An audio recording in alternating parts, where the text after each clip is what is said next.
You're watching the Wellness Hour, news that makes you healthier. I'm Randy Alvarez. Today's topic, replacing missing teeth with dental implants. According to my first guest, he said nobody should be wearing a loose-fitting denture. With us, we have North Carolina's go-to dentist for dental implants, Dr. Highsmith. Dr. Highsmith, welcome to the program. Thank you. Happy to be here. Welcome back, I should say. We've talked a lot about cosmetic dentistry with you in the past. Now, for people that don't know your dental implant part of your practice, who's the typical patient that's coming in for this? Well, there's no typical patient because every case is unique, but the implant cases kind of fall into three categories. For example, you have someone who's missing a tooth, and they've got all their other teeth, they don't feel whole without that tooth being there, and they would like a permanent replacement for that tooth that doesn't require grinding down the adjacent teeth to put a bridge in there.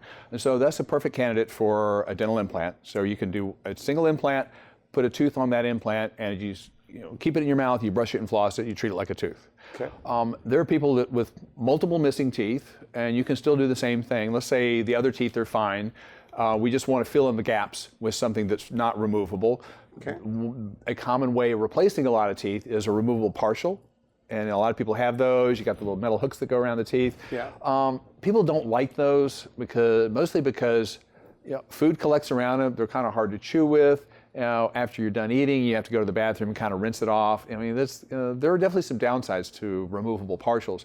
They also tend to do bad things to the teeth that they're hooked to. And then there are people with no teeth or going to lose all their teeth. Say someone who's been wearing dentures for many years and they're finally want to have something that's more secure than that. And so we can transition someone from a loose denture to fixed teeth that they don't take in and out. They can eat steak, they can eat nuts, they can eat carbon. Yeah, you can eat anything you want. Yeah, it's great because they don't move when you chew. So this is definitely the hottest, newest trend in dentistry, which is replacing missing teeth with dental implants. Yeah, well, it's definitely a hot trend. It's new to a lot of dentists, but I've been doing it for 30 years, so it's not new to me. You say it changes people's lives. Oh, absolutely. You can take someone from I can only eat maybe fish to eating a juicy steak. You can eat whatever you want. Your teeth don't move when you chew. And to a lot of people, that can be life-changing. So in North Carolina, are there a lot of people wearing dentures? Oh, gosh, yes. In Western North Carolina, where I live, there are tens of thousands of people either with dentures, missing a lot of teeth, or need dentures that are putting it off. There's the Civic Center in Asheville. You could fill that over multiple times with people with dentures or people that need dentures. There's a lot of those people out there. So if dental implants are so good, I guess to just give them a fixed set of teeth that don't come in and out, why aren't they all doing it? Why aren't these denture wearers coming in to do it? What's your take? Well, a couple of reasons. One, the first is they don't know. Okay, these people have dentures. They've stopped going to the dentist. So let me share with you what it was like for these people before they had the teeth. For most people that have dentures, the 10 to 20 years before they had dentures, what was their life like? Everything that the dentist did failed. They had root canals, maybe the teeth broke, they wouldn't hold fillings, teeth got loose, they got sore. They typically went to the dentist a good bit. Nothing worked. Everything failed. That's a lot of money too. It's a lot of money, it's a lot of time, it's a lot of trauma. And so there's a trust issue here because everything that this profession did for them didn't work. And so can you blame them for staying away?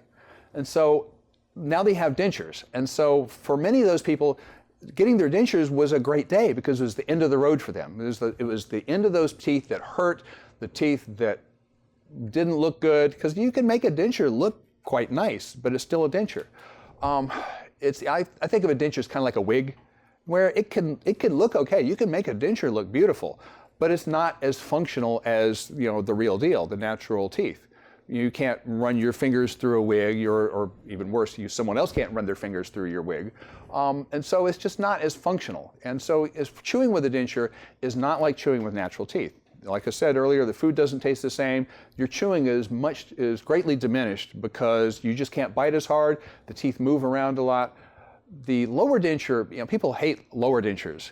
For example, people glue them in all the time. Now, I read a study that said that more money is spent in the United States on denture adhesives than dentures. And that tells you something, and it's usually lower dentures. People detest lower dentures. Many people can I know a couple people wearing dentures. They never complain. Well, they don't complain to you. You're not a dentist. They complain to me. I hear that all the time. And so if people with lower dentures just But cannot they don't stand go it. to the dentist if you have false teeth because so you don't know your options. Is that so? That's kind of your take on it. You don't hear the options. And people, unless you see a show like this, you don't know that dental implants are out there. Now, other reasons why people don't do implants, there's fear. When people had this stuff done, when their teeth failed, when they had infected, painful teeth, they equate going to the dentist with lots of pain. Another reason they don't come in, they may have been told, they may have assumed, or may have been told by another dentist that I don't have enough bone for implants. And due to that doctor's experience, that may have been true. But there are a lot of advances in the field so that, it's actually very rare that someone cannot have dental implants. So you haven't had to turn anybody away? Like saying, oh no, we just can't work with you. If sometimes there are times when there's just not enough bone there. We now have grafting techniques. There are ways of building the bone up so that you can have implants. And so as far as what's in your mouth, that's not a reason not to do it. Another reason is cost or perceived cost. Let's say people think that, oh, I need an implant for every tooth and then a cap on every tooth, and they look at their dentures and they count the teeth. It's like, and most dentures have 28 teeth, and it's like 28 implants, 28 caps. Oh my God, that's a house. And they don't even go there. So no, it's not. So how many you need for a whole set of teeth if everything works out? The typical case is, say if you have to put fixed teeth, an arch of teeth on the lower teeth, and a fixed arch of teeth on the upper teeth, typically 6 implants on the upper jaw, 5 implants on the lower jaw. And That's you all could you need. be in your 90s and get this done. Yeah, age is not an issue with this. I have a patient that we're getting ready to start her case. She's 85. She's got some teeth left. They're about to go, and she's getting ready to do a full mouth of implants. We're going to make some dentures that lock onto the implants. They snap on. They don't move when she chews. And at 85, that's what she wants to do. She wants to eat and chew. She doesn't want something in the roof of her mouth. She doesn't want loose dentures. Now you say in one afternoon their whole life could change. Oh, absolutely. There's something we do what's called Teeth Tomorrow. And what that is, that's a national network of dentists who are highly trained at a certain protocol using a certain lab to doing what we call full arch zirconia, which is a full arch of teeth made of a relatively new material called zirconia, which is extremely strong, very biocompatible. You can hit it with a hammer, it's not going to break. All right. And so what we do with that is the implants are placed, we take a mold of the implants, and then the lab works on it overnight, and then the next day we attach the teeth to the implants. So you've got the next day you have fixed teeth that go onto the implants, and you don't take them in and out even from day 2. And these are permanent teeth? These are permanent teeth. So teeth tomorrow? Teeth tomorrow. And they can eat whatever they want? Could you bite like a carrot with your front teeth? Once the implants are integrated, which takes a couple of months, at first it's kind of soft food, but once the implants are integrated, you can eat whatever you want. You can eat a juicy steak, you can bite off a carrot, a hard crust of bread. You can eat whatever you want. And with the zirconia material, this has been used for 5 years, and the number of teeth that have chipped is 0. And so you're not going to break this stuff. They look real? Do they look real? Oh, they look beautiful. That's the reason that I'm working with this lab. Is they've seen some zirconia cases out there. Because you're a cosmetic dentist, also. Yeah, I want them to look. I want them to look beautiful, and that's why I'm working with this group and with this lab, because they meet the standards that I've set for my cosmetic work, and so this lab does beautiful work. And so the gums look like gums, the teeth look like teeth. They look beautiful, and they last a long time. Let me show you an example. All right. Okay. Now, this lady came in, and I mentioned an example of a type of patient they know the teeth need to go, but they're putting it off because they don't want dentures. All right. So this is what her teeth look like to begin with, and there's her smile. Oh my goodness. Yeah, and so that's got to be unusual. No, I wish it were, but no, this is not uncommon at all. But you don't see it because the people that, she's smiling there because I made her. But most of the time when these people are out in public, they've learned to color their lip when they smile, so that they don't show that. But she does want dentures, so she's been putting it off, which is not uncommon at all, because people know what dentures are like. So what did you do for her? Well, in one afternoon we took those teeth out and placed the implants. I mean, you can imagine how those teeth hurt when she chewed. There's an infection going on, which we now know is not good for your heart. So with the teeth removed, implants are placed, and then she walks out that day with a full arch of teeth that she can smile with, she does not take in and out, and look at the difference between the smile between the before and after. Totally different. Totally different. It looks like that. It looks like that the next day. Now, when it's all done, when she holds up that mirror and looks in the mirror and gives herself a big smile, like it's a big day. It's a wow experience, and there's a lot of happy tears because going from what she had before to a beautiful smile, and the teeth stay in and they don't come in and out, and she's a happy camper. Well, that's what people want, right? Teeth that don't come in and out. Yeah. Who wants removable body parts? You could do it fairly quickly. Next day. Okay. Yeah. Okay, good. Yeah, What else you got? You brought a lot of photos. Okay. This is a good example of a gentleman where the teeth needed to go. Oh my goodness. Just like the other lady. Look at his smile. This man is a sales rep, and he was very reluctant to go call on new customers with a smile like that. And so he was holding him back professionally as well as personally, as well as not being healthy, being uncomfortable, hurts when he chews. But he really was concerned about upper and lower dentures, and he wanted to avoid that. And so he'd been putting it off, which is really, really common. So what are his options? One option was a denture, or upper and lower dentures, and he already knew that he didn't want to do that. So what we did for him was we did an upper denture. So on the lower, we gave him a full arch of teeth that snaps onto the implants, and it doesn't move when he chews. And that solves the problem that people have with lower dentures of it flopping around and food getting underneath it and being painful. And so he doesn't have that problem. And they look a lot better. Take a look at see what he looks like now. He looks like a totally different guy. Oh, he is. And he calls on his customers without hesitation now. He's doing much better in his job because he has much more self-confidence. And a lot of this has to do with just improving his self-confidence, which goes back to the cosmetic thing we did.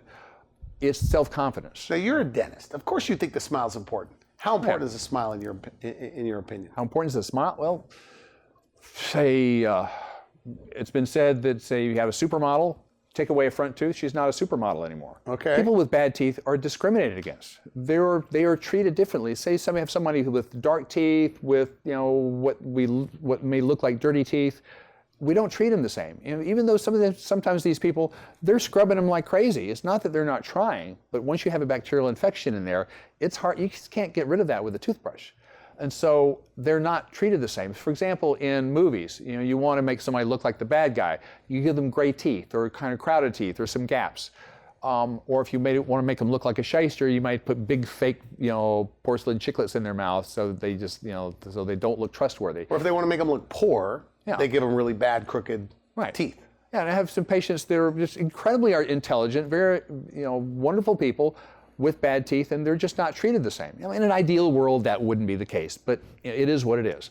And so people are not treated the same if they don't have, a smile that they want to show. So one afternoon. In one afternoon, you can change that. Is this true that people could literally, on the day of the procedure, can walk in with no teeth, walk out with full arch of upper and lower teeth? Absolutely. That don't come in and out? Absolutely. Really? Is that rare? Or that happens? No, that's more common than not. More possible than not in each case.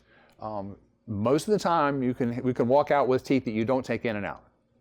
And the technology is there. It's 2017. Let me show you another case. Okay, all right. Now, this lady, she had a set of dentures made someplace else, and she had her teeth taken out, and she had a denture made, and it was immediately obvious to her that this dog ain't gonna hunt. Okay. I don't want to live like this. So she came to see me and said, what can we do? So we were able to place implants on her upper jaw, and we had fixed teeth that fit onto the implants. And so now she doesn't take her teeth out. Her lower teeth we were able to save, but on the top we were able to do fixed teeth, and she doesn't take them in and out. Now here's her after with her smile. And you can see how it fits her face. It looks much prettier. Yeah. Those are teeth that don't come in and out. Those are porcelain teeth. She looks like she's grimacing in the before. She's probably She's probably trying to keep the teeth from falling out. It gagged her. They were big, bulky, uncomfortable. She couldn't chew with them. She just hated them. And now she has teeth that are, the roof of her mouth is back. Food tastes better. And how does she get them clean? So she just comes in like a regular patient now. She sees the hygienist regularly and gets them clean. Not only do they look better, but she can eat what she wants. For example, if you can't have a nutritious diet, for example, fiber and stuff like that, a lot of that stuff is not really easy to chew. And if you have loose dentures, so salads are tough for salads, nuts, steaks, basically anything that's hard to chew. She can eat anything she wants. When So she can even eat nuts, Oh, yeah. popcorn. Absolutely. It doesn't matter. No matter. Anything you and I can eat, she can eat. Now, what about the people, okay, so the denture wearers, you could help, it sounds like, the most. But what about the people with bad gums? They've got bleeding gums, bad breath, loose teeth, and they are headed for dentures. Are their gums too bad to get this done? No, not at all. Removing the teeth fixes that problem.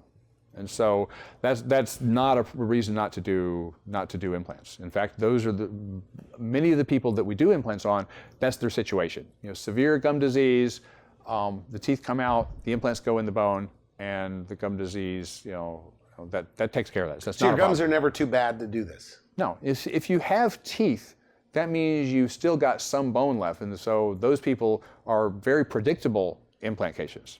So that's rarely a problem. So with the denture works, if a patient goes to your practice, maybe they're headed to dentures, all their teeth have to be extracted, or they're already wearing a denture. What are their options when it comes to dental implants? Okay. Well, all the options are, first, many people do like 2 implants, an implant here, an implant here, just kind of snap it in and reduce the need for adhesive. I've done that before, but I haven't done that probably in maybe 2 decades or so. The problem with that is, you think of a stool and you lean back on the stool. You've got 2 points, it rocks. And so the denture lifts up in the back, lifts down the front, and it's better than nothing, but not a whole lot. So you don't like them? I don't like, people don't like them. Also, the maintenance is greater as it's rocking, the little attachments wear a lot faster. It's much better if you have enough implants on the lower so it's kind of around a curve, so it's more stable. If you get, say, 4 to 5 implants in this area with snaps, then you lock the denture down and it stays in place. It doesn't rock, it doesn't have that tipping effect that you get on 2 implants. And so what can you eat with that? Anything you want. At that point, the squeaky wheel gets the grease. And upper and lower dentures, the lower is always the squeaky wheel. Once we nail down the lower dentures and lock the lower teeth in, then the upper denture becomes the squeaky wheel, because now the upper denture is like, oh, it's a denture too. Feels loose. And so it's not unusual that we'll do lower implants on somebody and they love that, and now they come back in and we do implants on the upper and lock it in. Now, as far as options, the locking of the denture, that's not a bad way of going. I've done a bunch of those and they work fine. What people would really like is where they never take their teeth out. The teeth are attached to the implants, they don't take them in and out. I can take them out if I need to, if we need to do something with the implant up underneath, but on a day-to-day basis, they leave it in and they don't take it in and out. A difference for many people is maintenance. Some people are high maintenance, some people don't want to do anything. Some people don't want to clean in around the teeth. And for those people, the snap in is a piece of cake, because cleaning around those snaps, you just take some baking soda and toothbrush, rub over the post, you're done. It's a very simple thing. If they don't mind taking the teeth in and out. All right. But what most people, they feel more like they did before if the teeth stay in. And so the next level is like a 3rd set of teeth, the teeth that don't come in and out. That's what really everybody wants. They want to have what they had when they were young. Their own teeth, they don't take them in and out. They go and have, surgery or something like that. The anesthesiologist, now take your teeth out, and they say, oh, they don't come out. People love saying that. So all of these patients obviously are numbed up, but you give them oral sedation. Right. Because think back to the trust thing, because all the stuff that all the issues they've had with dentists before they had the teeth, they had a lot of negative experiences. So there's a lot of anxiety here. So we'll give them an oral sedative. Sometimes just to get a good night's sleep the night before, we'll give them a pill the night before so they can sleep. And they come in, and about an hour ahead of time, they take a couple of pills, and then they're kind of woozy and a little drunk. They're not asleep, but what happens is we do the procedure. What everybody does, they go home and they sleep for a couple hours, and when they wake up, they kind of I kind of remember bits and pieces of that procedure. And so that's the usual case where there's some amnesia with it, so they usually don't remember everything that happened. Many people don't even remember walking in the door, but So they just wake up and they look in the mirror and they've got teeth. They go home and sleep a couple hours and wake up and they got teeth, which is nice. How soon can they eat after the procedure, after the final procedure? Say with the teeth tomorrow, say they got the teeth put in, you've got teeth that don't come in and out. You still need to be chewing soft things for a couple of months while the implants are integrating. How soon can they eat after the procedure? Oh, they can eat that day. But you have to be careful at first, but before long, they're eating whatever they want. So it's a lot quicker than you think. Do you hear food stories, by the way, ever, where they call and say, Doc, are you sure I could eat this soon? Or are you sure I could eat a steak? Oh yeah. We Okay. have time for a few more photos. Oh, great. Now, this lady came in. She'd been a friend of the family for a long time. When our son was born, she worked in the hospital, and she showed us how to change his diapers for the first time. Okay. And so she had an upper denture that she always hated. Also, she had some severe TMJ problems. In the picture, you might be able to see that she's wearing a lower. What is that lower thing? Looks a It's little kind of a yellow or little something. grayish. It's an orthotic, which basically you fit on the lower teeth to correct a TMJ problem. And so she's been wearing that for a good while. And so we placed implants on her upper and made an upper set of teeth that lock onto the implants. And we fixed the bite on it by putting some new porcelain on the lower teeth and fixed the bite on the upper one in the proper jaw position so that her jaws didn't hurt when she opened her mouth. So her main thing right now is that she has a full arch of teeth that locks onto the implants. They don't come out when she smiles and laughs, which she does a lot of. And she can eat anything she wants. And she's got the roof of her mouth back, and the food tastes the way it used to. And so... Is this the happiest, because you do a lot of cosmetic dentistry, but would you say the people that you give their teeth back with dental implants, is that the happiest group of patients? Is it a tie? It's a tie. It's a different type of happy. But being able to eat what you want to eat, being able to eat what you couldn't eat before is life-changing. You go into a restaurant and you order on the menu what you want to eat rather than what you think you can chew. So you get the steak rather than the fish. Let's say you go to a wedding. If eating in public is a problem for you, you might go to the wedding, but you don't go to the reception because there's food. You don't want to eat in front of people. Yeah, it's embarrassing to eat in front of people if you can't chew. It takes forever. You may have to go and rinse them off, and it's just not a lot of fun. And say you're hanging out with your friends and they decide you want to go to dinner, you'll think of some excuse, oh, I got to go feed the cat or whatever, so that I don't have to go and eat in public, because it's embarrassing for people with loose dentures. Wow. Because it takes them a long time, they can't eat much, it's not a pleasant experience. Eating should be fun. But isn't it true if you've been wearing dentures for like 20 years, it's too late for you? You don't have enough bone to get this done. It used to be because of A, the experience of the doctor who told you that, B, the imaging technology. Used to do a two-dimensional panoramic x-ray, which didn't really show what you had to work with. Now we use CAT scans where it's three-dimensional, and we can really see what kind of bone is there. And C, there's much better bone grafting techniques. Let's say there really is no bone there, which doesn't happen very often, but it can happen.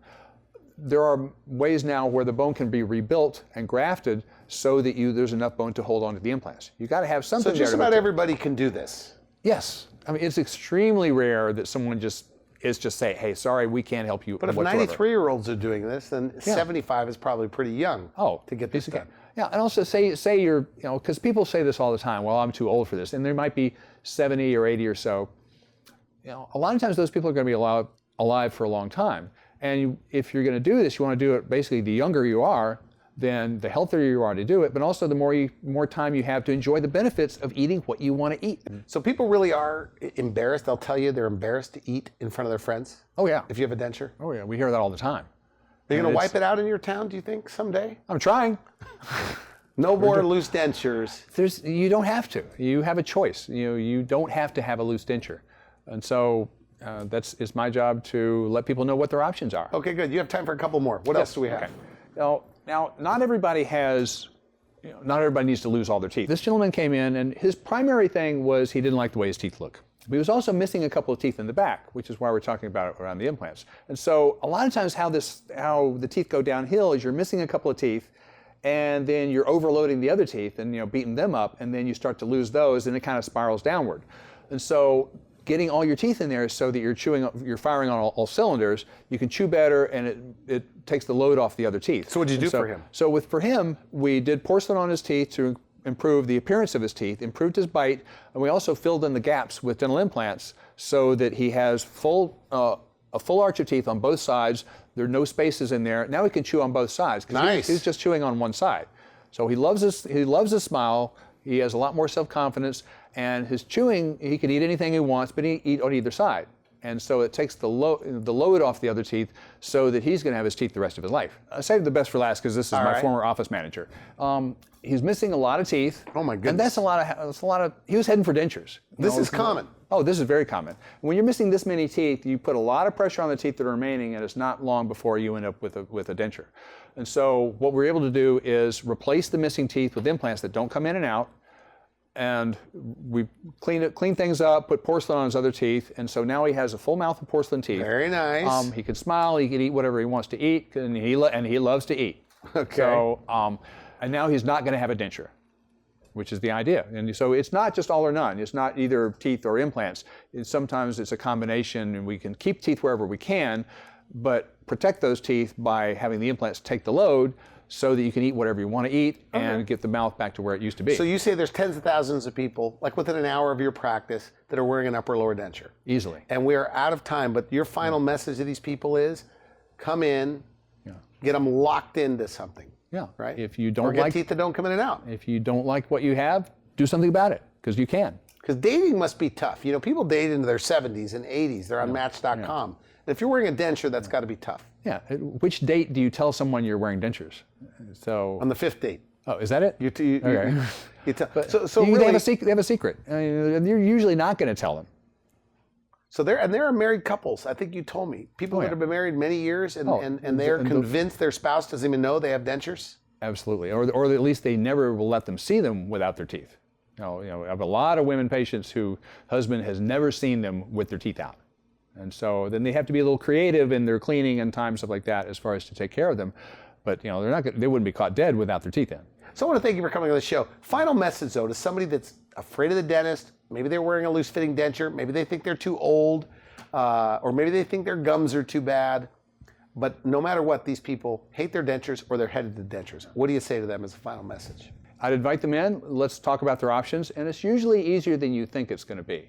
And we have options for giving you teeth that don't come in and out. How soon, like if somebody comes in today, they do a consultation, you do an exam, how soon before you could tell them, we can do this? We can tell you that day. You know, we can tell everything we need to know. We can take a CAT scan that day, because I have one in the office, and we can let you know that day what your options are.